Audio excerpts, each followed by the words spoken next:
Thank you for joining me. I'm Kathy Rhodes, and this is episode 118. Today, what we're going to do is talk about thinking differently about values. So last week, we talked about your value, and this week, we're going to talk about values in general. All right, so by the way, I appreciate everybody who listens to me, and I see live. I think, Lindsay, it's you, if I can see the picture right. I think you're live with me today. Thank you. Thank you for commenting. Thank you for joining us, whether it's a podcast, a YouTube, Facebook Live, LinkedIn Live, whatever it is. Thank you guys for always tuning in. All right, so today we're going to talk about values. So last year in 2021, John Maxwell wrote a book called Change Your World. If you're watching me on video, it is, here's the image of it, okay? So it's a blue book, and it's called Change Your World. By the way, John Maxwell is the leadership guru of the world. He has written over 86 books on leadership, and he really is known. You can Google him. He's known as the leadership guru. So for the past 25 plus years, I've been a groupie. I've been a John Maxwell groupie. I'm certified to teach his content.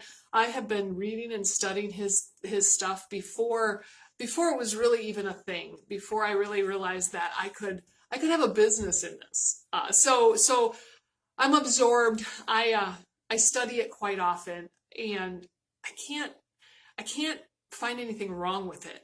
I mean, it's so good and valuable in my own leadership growth, my own growth, personal development, that this is why I preach it and I teach it everywhere. Okay, so the book, Change Your World, is about us changing our world. It's not changing the world. It's changing our world. We're not waiting for the government. We're not waiting for healthcare. And actually, here I'm going to turn in the book to page 7, because he actually lists this.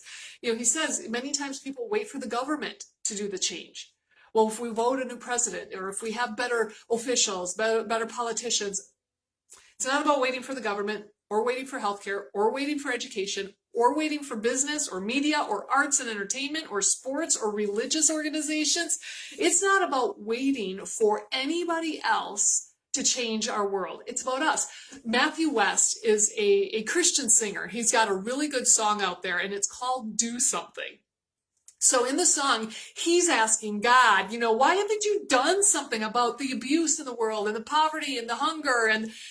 And very quietly, the song says in God's voice, I have done something. I created you. So go Google that song. It's a very fun song. Got a good beat to it. Matthew West. It's called Do Something. It is so convicting. I remember the first time I heard it, I even said out loud, ooh, oh, that hurts a little bit, because I'm the one who's said, God, why haven't you done something? Why don't you do something? Like, I have the power to really talk to God that way. I guess I have the power to talk to God that way, but I don't have the power for him to listen. But when it kind of came back to me that said, I've created you. That's me. We have the power to change our world. Okay, so what exactly does it mean to change our world? What exactly can we do to change our world? In this book, that, by the way, it's co-authored. John Maxwell and Rob Hoskins co-authored this book, but they really give detailed instruction on how to change values in our world, the world that I am a part of every single day. So what exactly are values? Well, I did some Google searching, okay? Thank you, Google. Google actually defines values. I'm going to read it exactly to you. They define it as a person's principles or standards of behavior, one's judgment of what is important in life. In the book here on page 109, the authors also define values as principles that guide our decisions and our behaviors. In Google also defined it as considering someone or something to be important or beneficial. We have a high opinion of it. So, you know what? We need to see value in ourselves. The book says this. We need to see value in ourselves before we can see value in the rest of the world or with other people. Many times when I talk with other leaders or even myself, I want to help people change. I want to help people change their thought process, their mindset. And I want to bring hope to people. But in all reality, I can't. I can't. I could say things, I could recommend things, I could encourage, but I can't. Transformation begins with me, not we. I can't say, hey, Lindsay, let's transform and have better values and live life this way. If you're not seeing it like I am, and if it's not touching you like it's touching me, it's not going to transform you. Transformation begins with me, not we. And that's huge. That's a big differentiator in what I usually teach, or what we hear in the world. Team is all about us, and we can do things together, but not when it comes to transformation. It's all about me. I have the accountability. In that song by Matthew West, the lines say, if it's not us, then who? It's time that we do something. All right, so the reason that John Maxwell and Rob Hoskins wrote this book is because they have an image of how to help people change the world that we live in. And it's through values. It's through teaching values, and it's by encouraging people to think about their values. So John and Rob they offer this idea in the book about creating a table to discuss 6 different values. And literally, like, sit around the kitchen table with a few people, 5 people. That's a good number. Sit around the table with a few people and discuss the 6 values that are here listed within the book. So during these discussions, John and Rob have given us content to read about these 6 values, kind of a dialogue to help get the conversation started. And then they give us questions to answer. Questions to answer and how they relate to us. So it's everything from, hey, what stood out to you while you were reading? How do you rate yourself on this current value? Who do you know that already has this value? What's the action item that you want to do this week that helps you get better at this value? So for me, I'll totally, spoiler alert, when I read a book, I want to know these values, right? Don't lead up to it. Just tell me these values. So I'm gonna totally tell you the values right now. But then we're gonna backtrack a little bit. We're gonna talk more about the power of these tables and values. Okay, so the 6 values that John leads you through are hope, listening, valuing every person, integrity, forgiveness, and multiplication. Multiplication especially is kind of a very unique one, because I didn't really understand what that meant until I dug in and really learned these values. There's a pre-assessment. It's really kind of cool. There's a pre-assessment that they offer that you can go out and figure out which of these values is your strongest and which one, they call it your most developed, and which is the least developed. So you have an idea of where you probably already know where you stand, but when the data tells you that then it's real, right? So with this whole idea of thinking differently about values, they've chosen 6 words that they feel are the highest priority to consider within ourselves as we grow forward. We cannot bring value to someone. We cannot push it on them. Transformation begins right here with me. Others will have their own transformational journey to take, and sometimes something that takes you 2 minutes takes others 2 years. Some other people already have something embedded within their mindset, and I'm still not there. That's the beauty of this. But if we're all talking the same language, wow, we can grow together. So here's something that I've experienced. I have been a participant in 2 of these tables so far. The first time I was not leading the table. It was led by somebody else, so I was a participant. And the second time, actually it's happening right now, where I'm in the process of a 6-week Change Your World table. So I'm leading it, but leading it really just means I organized it and here's my Zoom link, because we're always a participant. So I've already been through the content before. I've already read it. I've already thought about my answers. But wow, going through it the second time, and by the way, they're about a year apart, I have new revelations. It's been amazing. So, you think you know what these words mean, even if you've read it already, but when you discuss it with like-minded people, so last week we were discussing the word integrity. I know what integrity means, right? And I hope that I have high integrity. My goal is to have high integrity. While we were reading, the reading recommends that you choose a life of integrity and authenticity. Whew, don't put those two words together. It's a mouthful. But the reading encourages us to choose a life of integrity and authenticity. Well, when we read that, I underlined the word authenticity because I don't really like the word authentic or authenticity. And I don't like it because I think it's been overly used, especially as of recent. I have seen people use this word when they air their dirty laundry. Okay, so they air their dirty laundry. They call it being authentic self. I just want everyone to know where I'm at. Meanwhile, they might be struggling with something, and I get that. But I firmly believe there are certain topics that are only for you and your doctor, or you and your spouse, or a trusted friend, not the social media world, not strangers. I mean, one time I spent 3 hours with somebody. I didn't talk at all.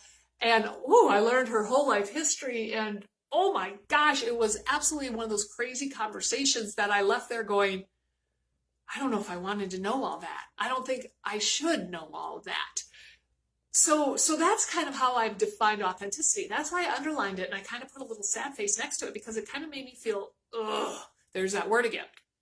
Well, during our table session last week on Zoom, the question time, another participant was commenting that she never thought of authenticity the way I was defining it. She defines authenticity as not pretending. I never defined it that way. Sometimes we pretend to fit in. We pretend to like the music so that we fit in with that group of friends, or we pretend to have extra spending money so we buy the Louis Vuitton bag or outfit or what. I don't even know what they sell, to be honest, because I don't have any. But, so we pretend to fit in. That's not being authentic. Who's the authentic you? Maybe it is living in the country in Iowa. Maybe it is being a farm girl. Maybe it is totally not related to the career you're in right now. But that is what authentic means to my friend. This was enlightening for me. I mean, I've been stewing on this for the last week. I even talked to my friend last night, and I said, I'm still pondering how you defined authentic, and I love this. This is so true. This is such a better definition than the way I've been defining it. Now, let's back up. I know what integrity is. I know what authentic is, but I got a different enlightening moment through this Change Your World table. That's the power. That's this powerful experience that we get to have by being with like-minded people and discussing things from different viewpoints. So remember, values, as defined, values are principles that guide our decisions and behaviors. Good values have to be personal. Even though John Maxwell and Rob Hoskins are giving us these 6 value words, I got to admit, I have more words in my values. It's very common that all businesses these days have a mission statement. And more common as of recent, many businesses have value words or customer service standards. And really what it is it's their mission statement stripped down to easy words to remember. Maybe they have 4 words or 6 words. I know one company has 11 standards that they try to really preach and teach to their team and really make sure their employee base follows and lives that out, because that's going to guide them toward the mission of their organization. Have you ever thought, though, what's your purpose statement? What's your mission statement? How do you strip that down and find your value words? I personally have added a few words to these 6 that I've been introduced to.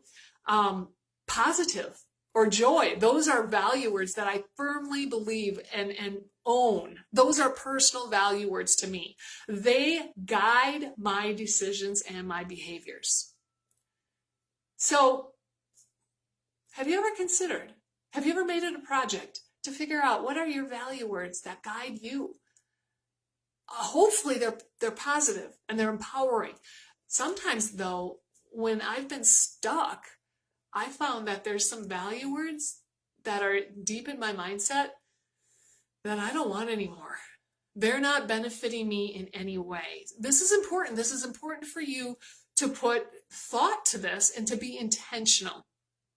So make your transformation personal. Choose your value words, because once you have chosen this and you've defined this, you're going to live it out and you're going to transform and you're going to make an impact on others that are around you.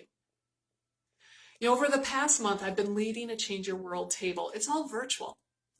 There's 8 or 9 of us that meet every Tuesday night. So again, tonight I'm meeting with our team.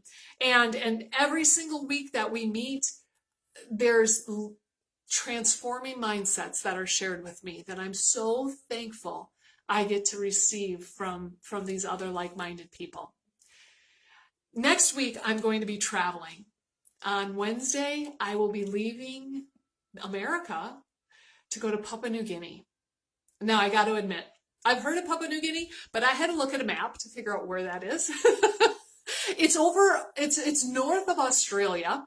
It's on the equator. It's summertime there right now. Ooh, I leave when it's 29 degrees in Chicago, and I'm going to get to New Zealand first, and then Australia, and then Papua New Guinea, and it's like, 88, 89 degrees.